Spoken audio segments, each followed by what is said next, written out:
کارخانه در شهر باختر به استحصال جوراب‌های تاجیکی آغاز کرده تلاش دارد آن را به خارج صادر کند. در شرایطی که بسیار کارخانه‌ها از نبودن فضای مساعد برای کار شکایت دارند، سامان بیک می‌خواهد جوراب‌های مید این تاجیکستان را بازارگیر کند. پخته داخلی است 95% پخته، 5% دیگرش رزین. کارگاه سامان بیک حالا چندان بزرگ نیست و سالانه همگی 1 میلیون دانه جوراب تولید می‌کند. ارزش یک جوراب کارخانه از 3 تا 6 سامانی است. مسئولین کارخانه میگویند نیت دارند سالهای آینده تعداد کارمندان و حجم تولید را زیاد کنند.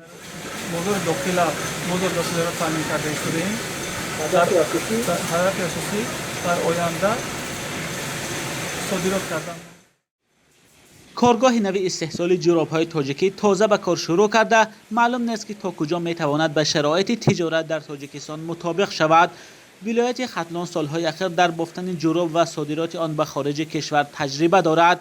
اولین بسته جوراب‌ها از یک کارگاه نساجی در ناحیه یاوان هنوز 1 سال پیش به بازارهای روسیه راه یافته بود. حکومت تاجیکستان اعلان کرده است که تلاش می‌کند سهم صنعت را در اقتصادیات بالا برد، اما منتقدان میگویند تصمیم‌های حکومت برای این کار بیشتر در سطح شعار و روی کاغذ باقی ماندند و اقدام عملی کم دیده می‌شود.